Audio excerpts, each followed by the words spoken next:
opportunities, how you go ahead with building your CV in that particular direction, and how you proceed. Now, I've divided this entire session into three parts. In the first part, we'll be talking about the tools and the websites which will help you get the which will help you find out the opportunities which are available for all the law students. Second part, we'll be talking about research paper writing, plagiarism, and how research is important for law students. In third part, we'll be talking about Google operands, how Google will assist you while you're doing your research. Now, let me share my screen. We'll move ahead and talk about the first part. What are the important tools? What should be there in your CV?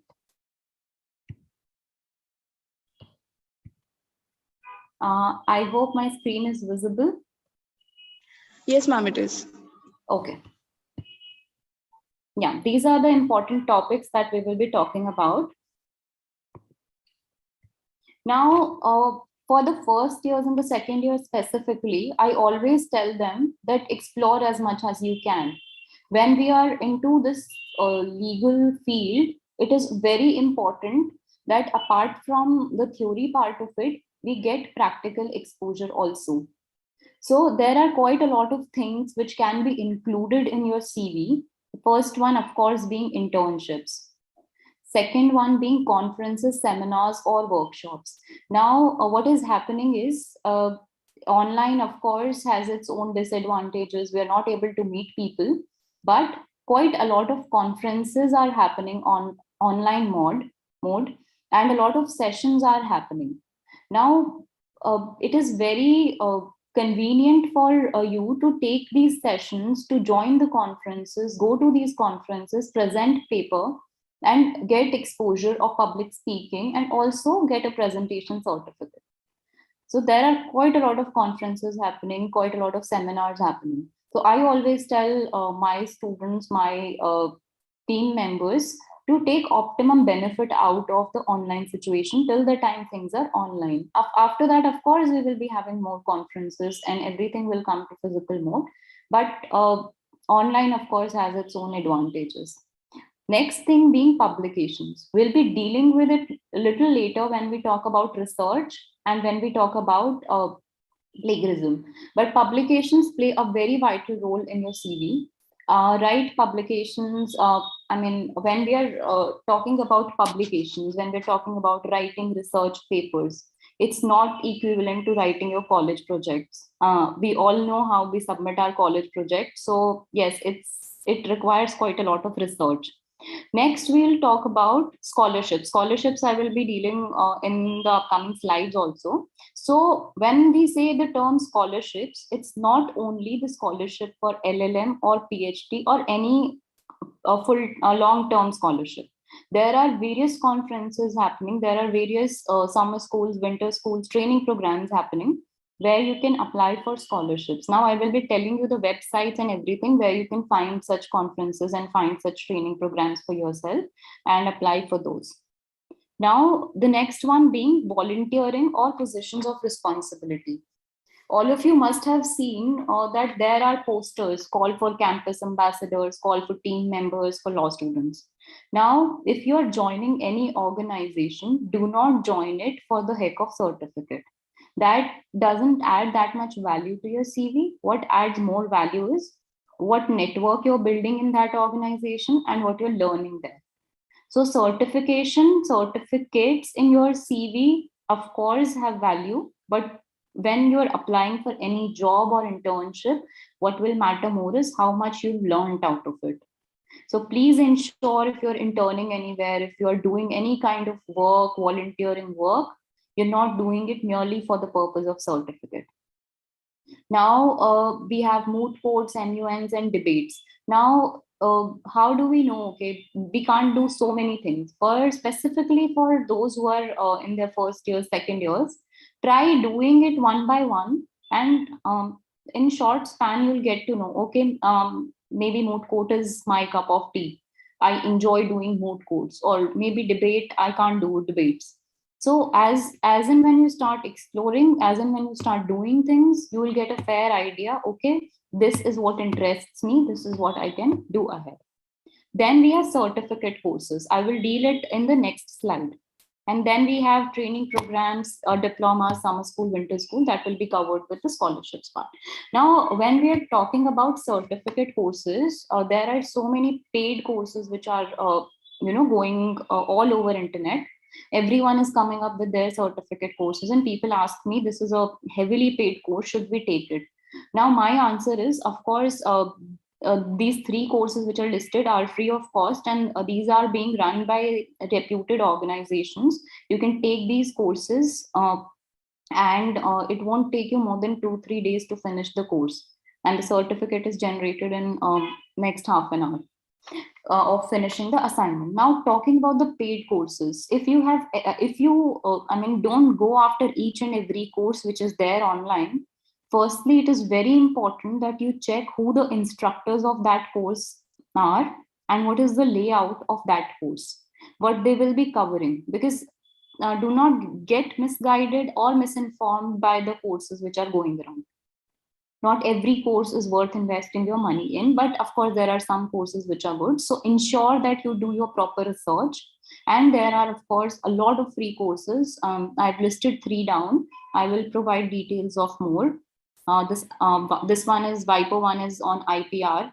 You can click on the link. I will share the PowerPoint presentation after session is over. So these are three examples which are the courses which are free, and of course will be a great value addition to your CV.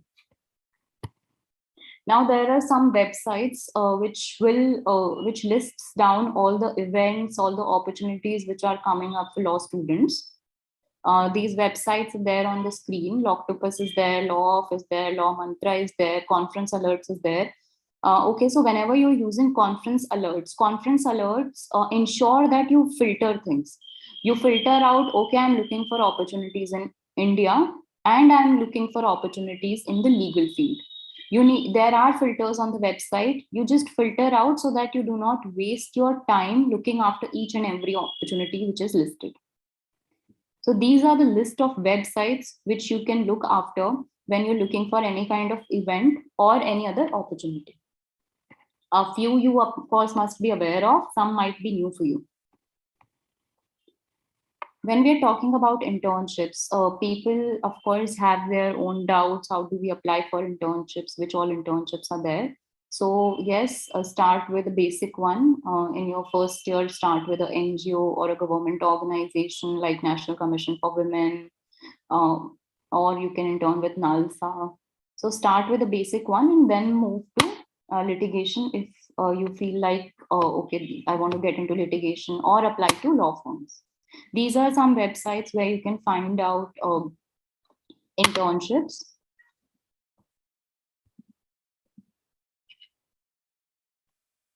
These are the resources which I'm providing. So maybe in 1 month, you can look down all the websites, note down what interests you, and go ahead and look for it.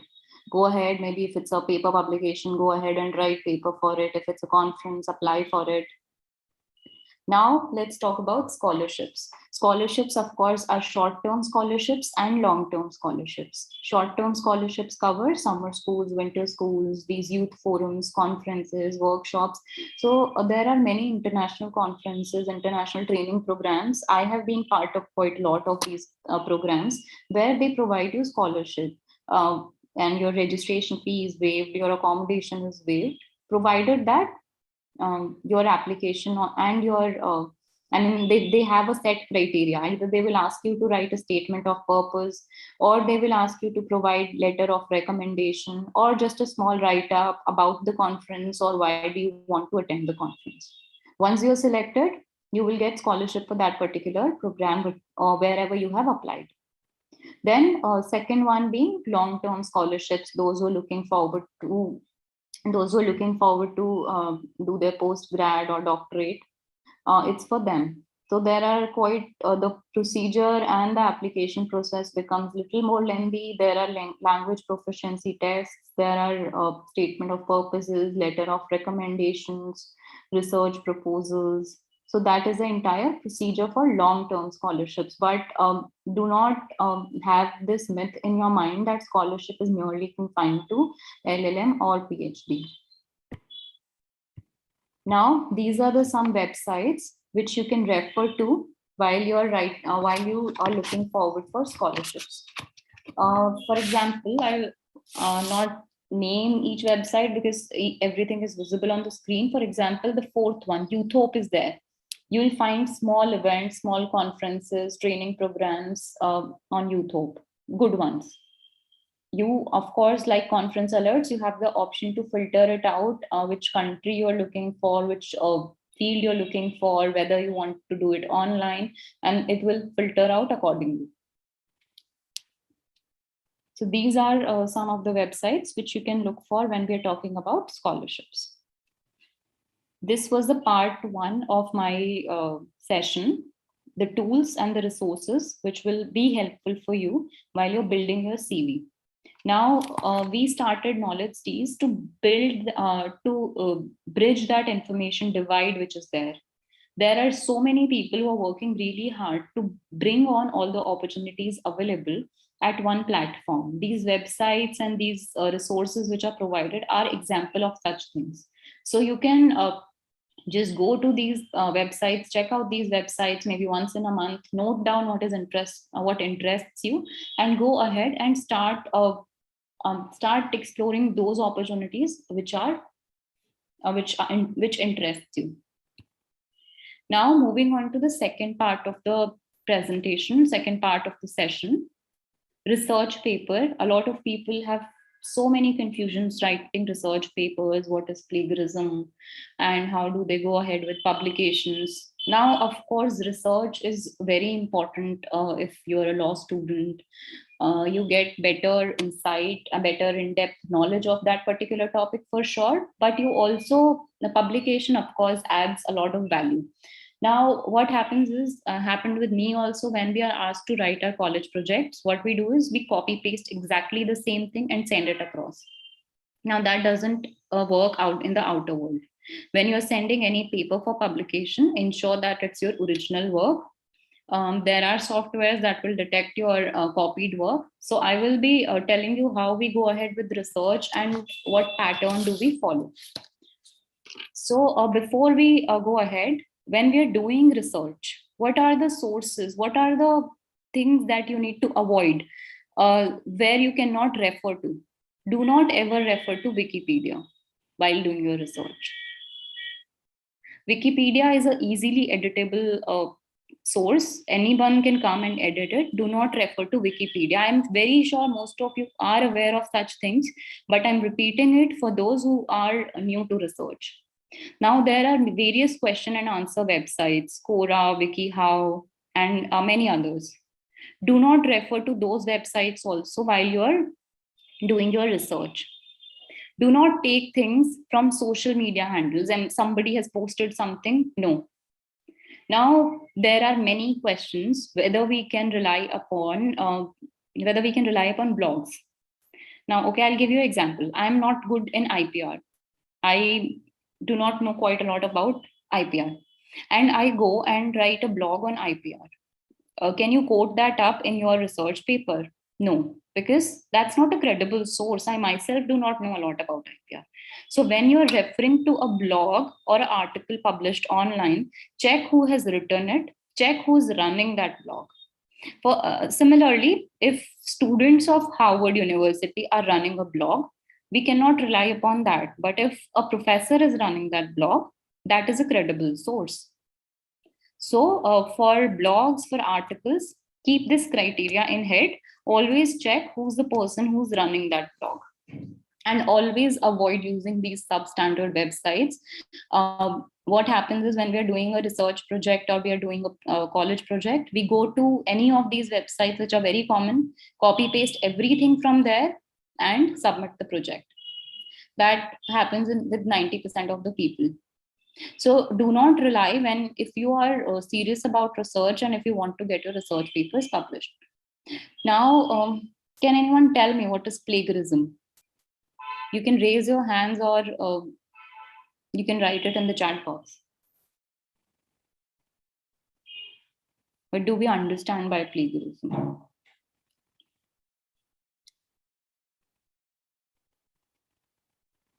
Okay, I think Participants, kindly respond. Kindly respond in the chat box. yeah.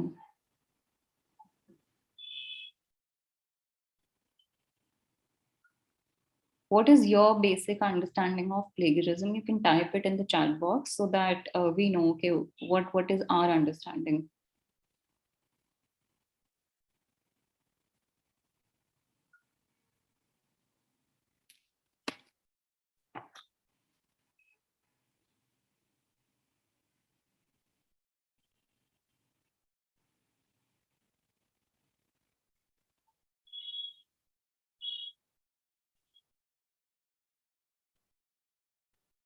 Anyone?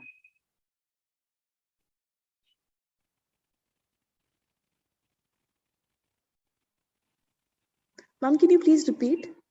I'm sorry. Yeah. I'm saying, what do you understand by the term plagiarism? Plagiarism means copying from someone, copying other person's work or literary work, basically. Yeah, exactly. So plagiarism implies when you're copying from some other person's work, when you're taking exactly the same thing of someone who's written it and already published it. That means plagiarism. Now, yes, we all at one point of time have taken works from here and there and copied the exact same thing, but that is not an advisable thing to do. That leads to copyright infringement also.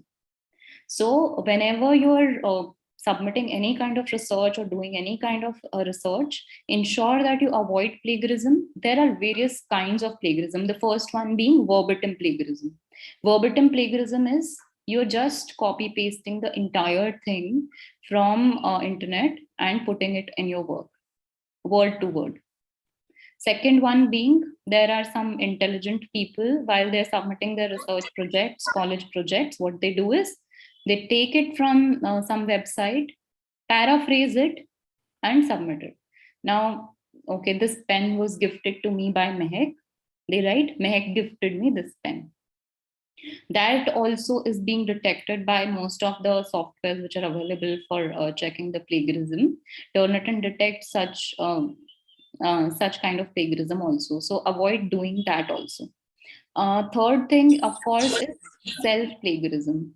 While we are writing any work and we've got it published anywhere, do not get it published at any other place. Once published, do not send it to any other place. Now, one more thing. There are so many questions. Do I need to do research? Do I need to get into research? I say, what my suggestion is.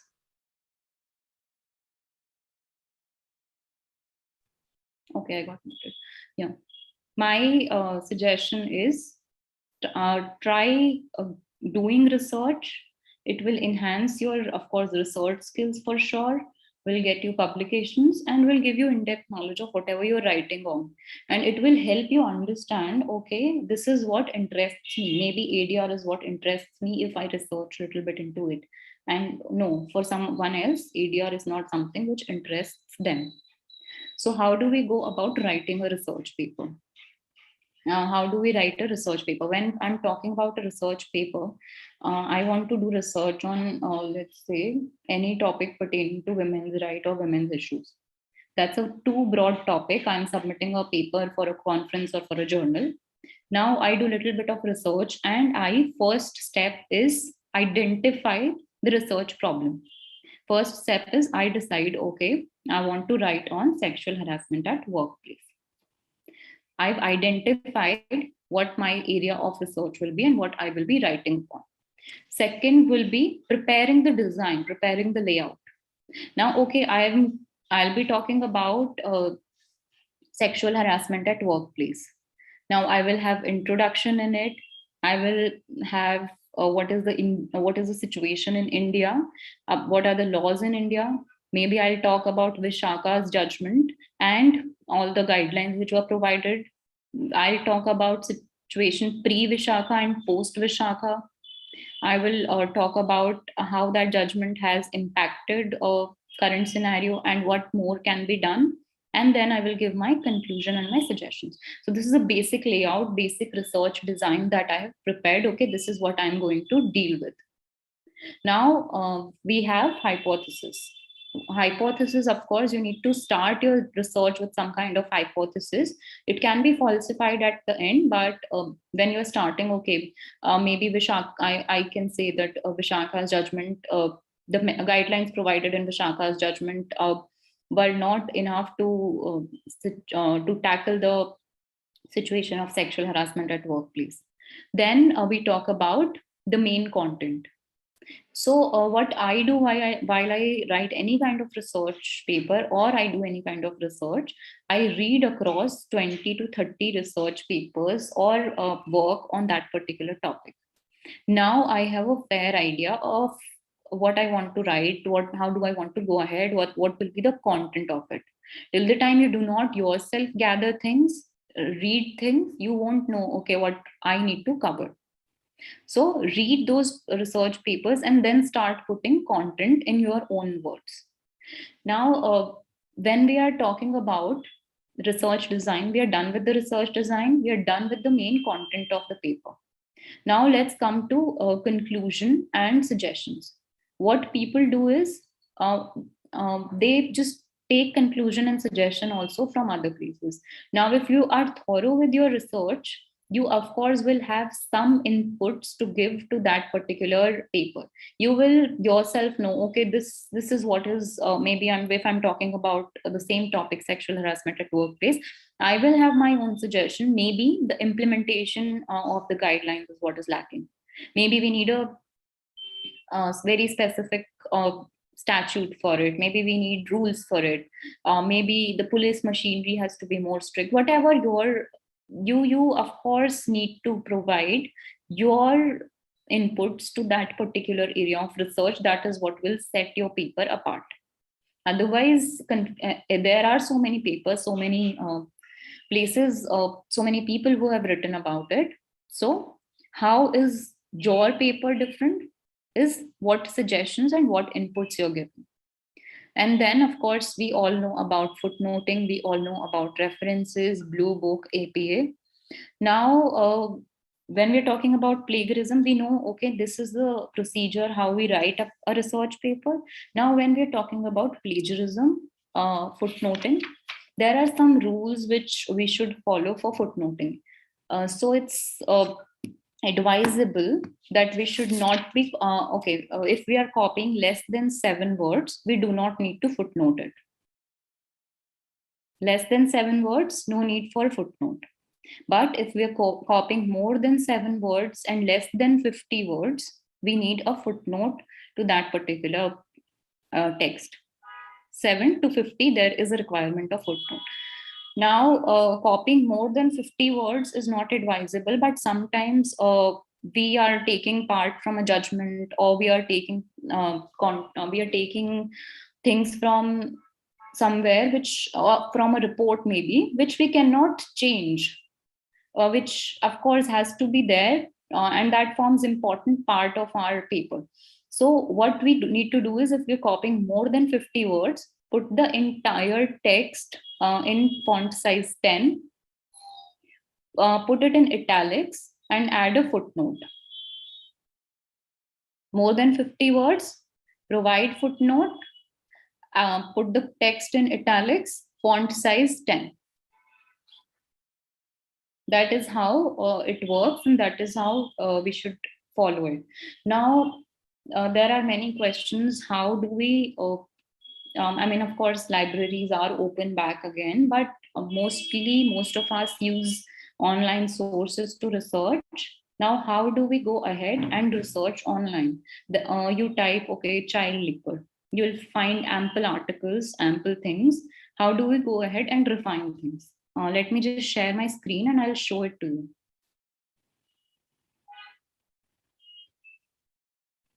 you. Just a second. Yeah. I hope my screen is visible. I type PDF law review, child labor. Now, PDF is the file format, law review is the keyword, and child labor is the topic. This will help us in refining the research and getting us credible sources. Just check the sources, will have quite a lot of journals, will have quite a lot of um, papers, research papers on topic child labor. Now you can go through these topics and your research is refined to certain extent, but then to check which source you are referring to. You won't get quite a lot of those substandard articles which are there. We can use it for anything. Now, if you're doing any research on business area, you can write PDF, business review, maybe CSR.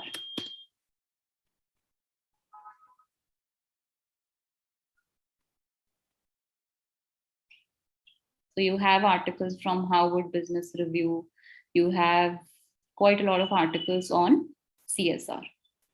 This is one thing, how you go ahead.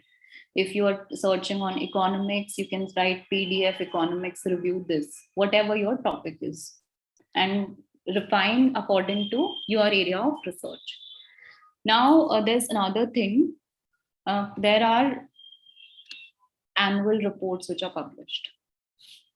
You can also write PDF annual report CSR. So there are so many annual reports which are displayed. Now, when we were talking about the sources that you cannot refer to, Wikipedia, Wiki questions, question and answer, social media, substandard websites. But what are the sources you can refer to? Of course, first one being government websites, the most credible ones. You can refer to those in your research paper.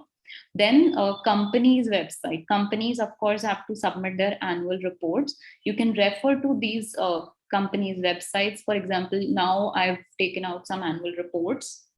Companies' websites can be referred to. Newspaper articles can be referred to. Journals can be referred to. Books can be referred to.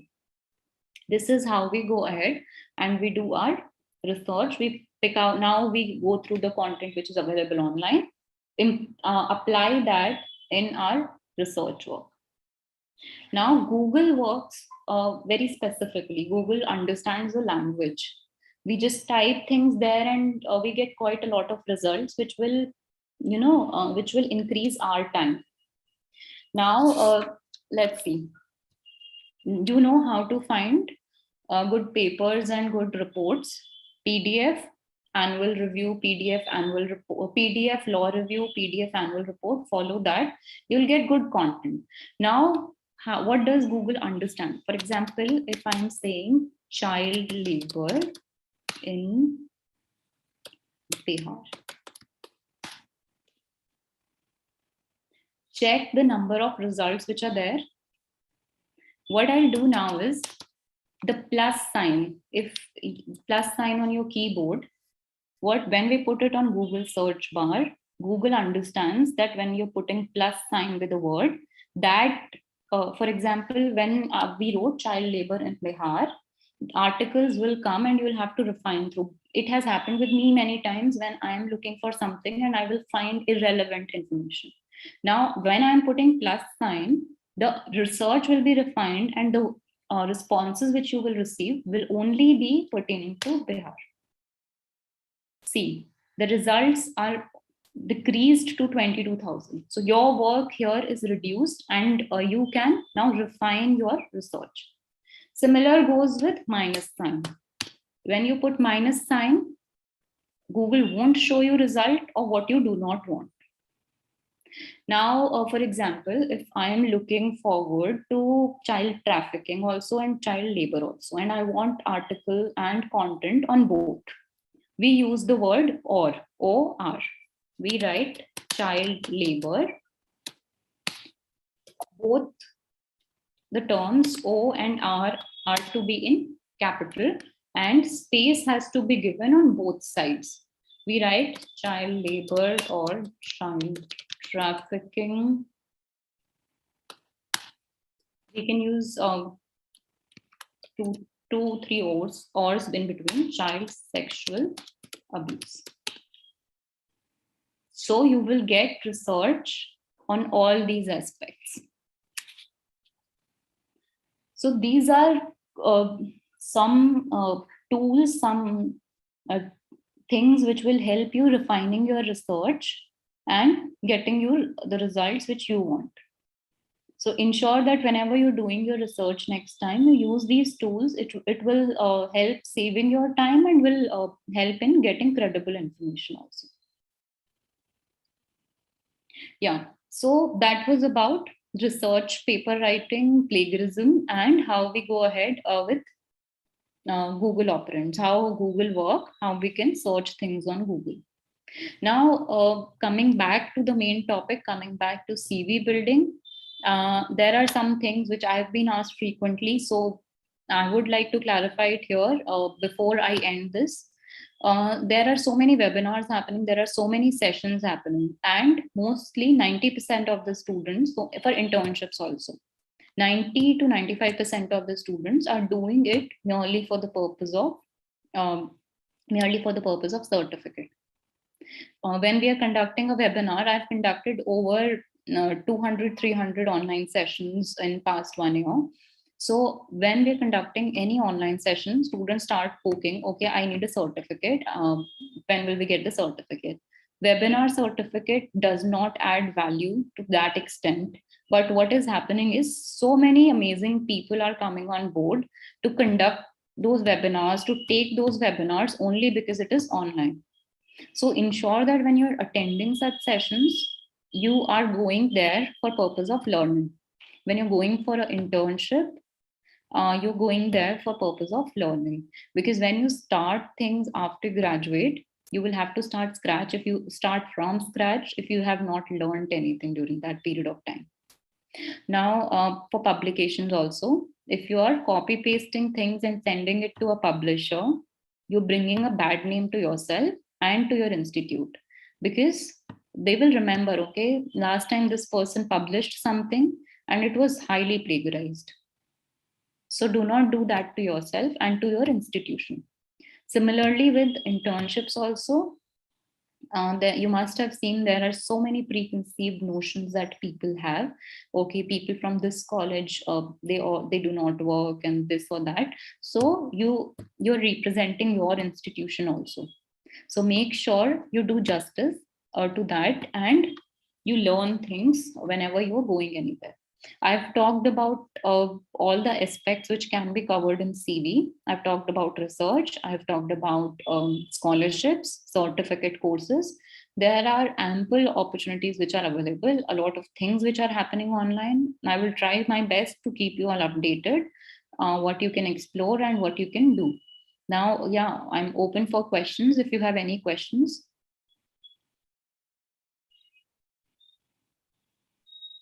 Thank you so much, ma'am. Participants, kindly ask your questions, if any.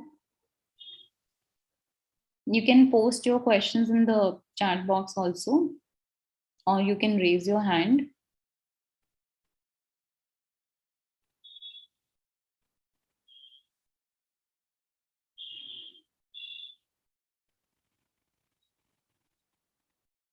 Any question pertaining to internships, publications, anything that you have in your head, feel free to ask. Now, if there's anything that I have missed out, you can ask me.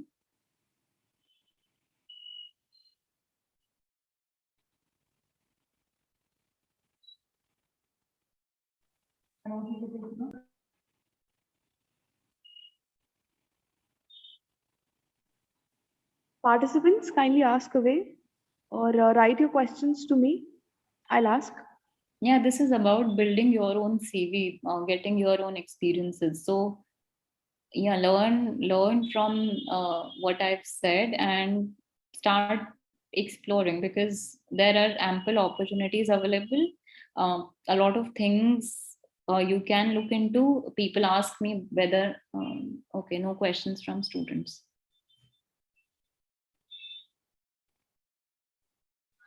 Okay, was it all clear or was it all clear above your head? Ma'am, actually, there are some students who have joined us from auditorium. So if there'll be any questions, the faculty will collect and they'll send it to me in the last Perfect. minute. Shambhavi, I hope you could understand what I was saying and there was some clarity. Yes, ma'am. Yes, ma'am. Definitely. Yeah, okay. Just give us 2 minutes. Sure. We'll wait for another 2-3 minutes and we can take up the questions.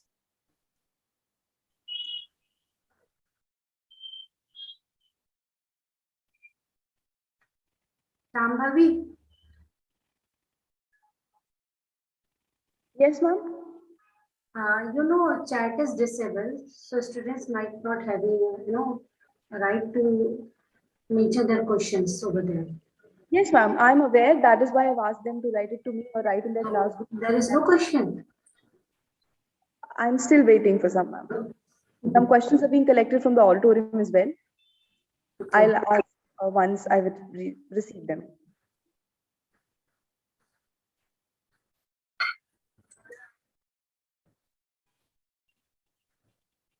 Okay, publication with money and publication without money. There is a lot of debate which goes on, but most of the journals which are of good quality, reputed journal, they do not charge for publications. So make sure you check the credibility of that journal. And there are so many journals which are available, which are free of cost. So why would you want to waste your money on getting publications with money?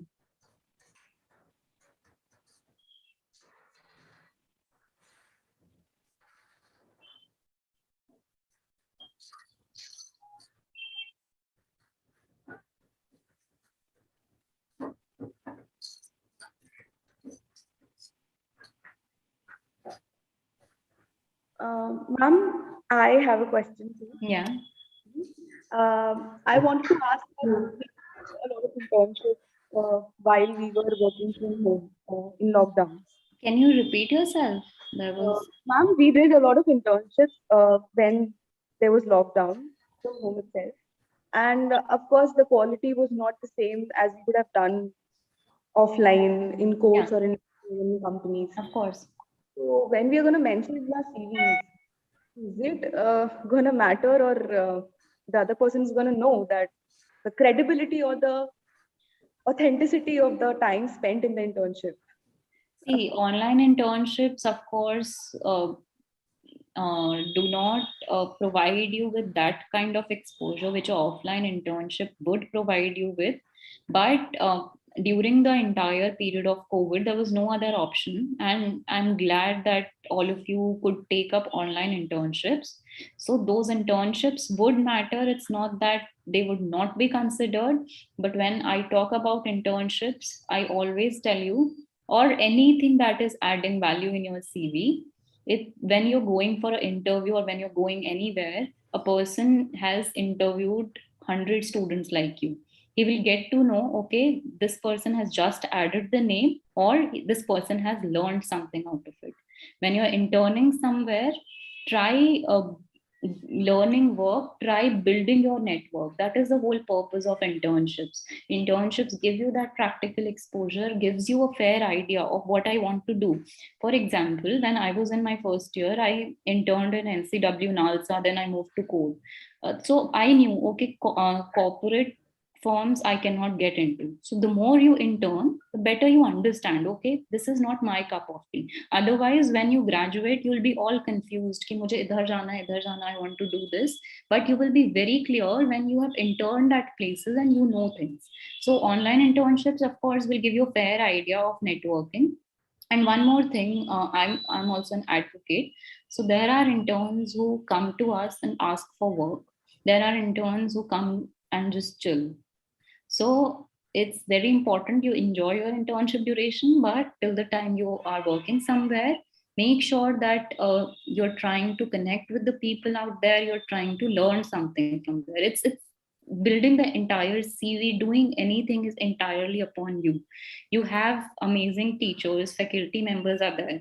But out of 100 people, all the 100 people will have the same teachers, and each teacher is very fair to all the students, but only 5 or 10 will do good, because your efforts also matter. Thank you, ma'am. Just one last question from our class. The question is that which is better, like putting yourself or showing yourself as a generalist, or someone who is like a specialist in something? Because if we generalize our skills, then the other person might not be willing to join us, like or invite us in their company. And if we mention ourselves as a specialist, so we might be, our caliber might be questioned from day one. We'll be more output will be expected from us. Yeah. Like Okay. a So balance. Yes. this question is very common, and I think for at least first 3 years, if it's a 5-year law course, you should try exploring things, because law has quite a lot of options available. There are mainstream things you can do, there are other things you can do, so many fields which you can explore. So try exploring those things in initial 3 years, and by the time you are in fourth year, you will get an idea. Okay, ADR is something which interests me. I have so many people. I have an organization called ADR Hawk. So there are so many students who are there in their fourth year and their fifth year. They know, okay, arbitration is what interests them.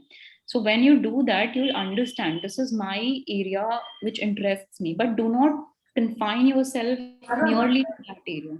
Keep exploring and keep looking for things.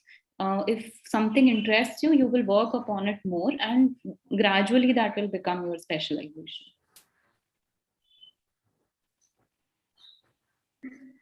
Okay. Thank you, ma'am. That is all. If there will be more questions, of course, we'll mail it to you. Thank you so much. For Now I would sure. like to request Tanvi ma'am to extend the vote of thanks.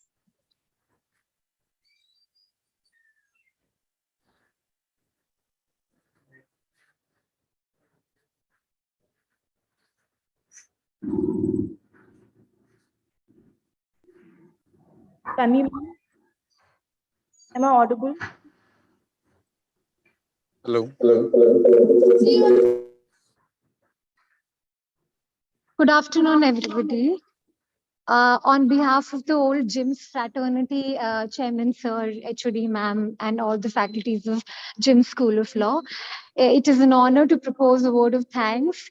Thank you so much, ma'am, to deliver exemplary lecture on making CV better. And I also want to thank everybody.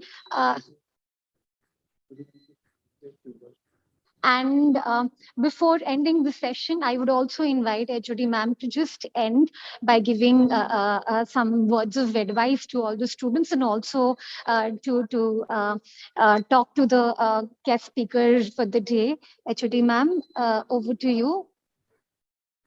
Thank you, Tanvi.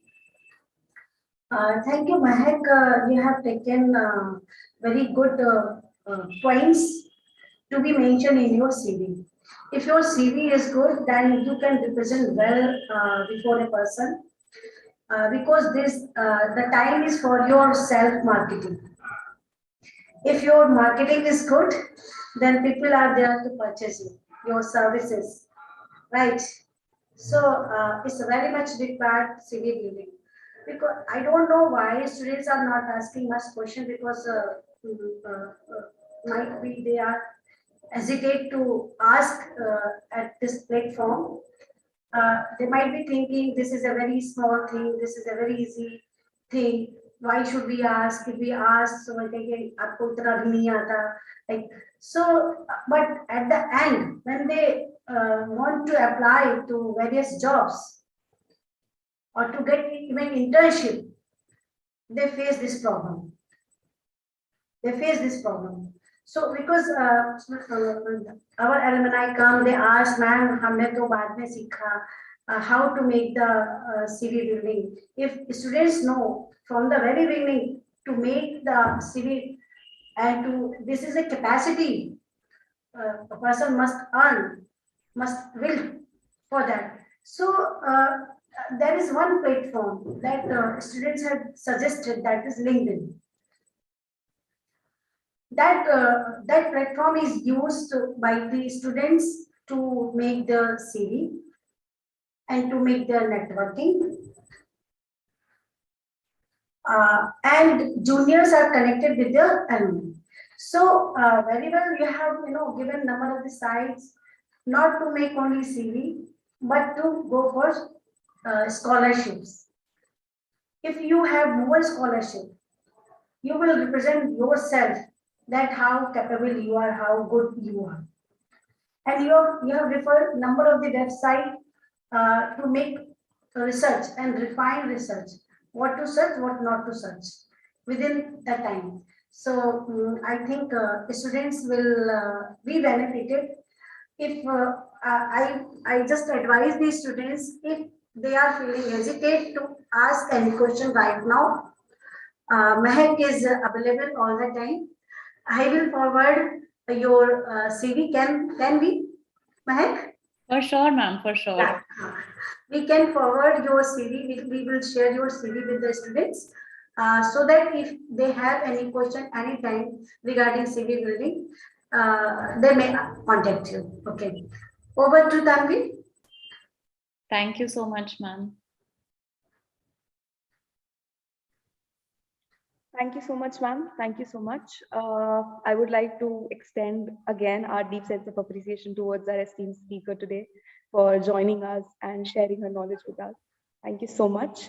So I think this is the end of this session. Thank you so much, ma'am, once again. Thank you to all the faculties and thank you to all the students for joining us.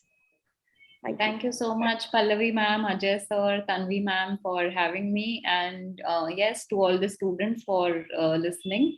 And please feel free to ask what questions you have. Your teachers and your faculty members, they are taking quite a lot of efforts organizing these sessions for you. So it's important that you get benefited out of it. Yeah. Ma'am, one thing more. Now offline things are open. So internship available offline or online? Ma'am, now internships are opening up offline also. So yes, if they have their internships break, they can take up offline internships, and that is of course a better option. Yeah, definitely. Right. So we'll connect with you. Right, ma'am. Thank you. Thank you so much. Thank you, ma'am. Thank you.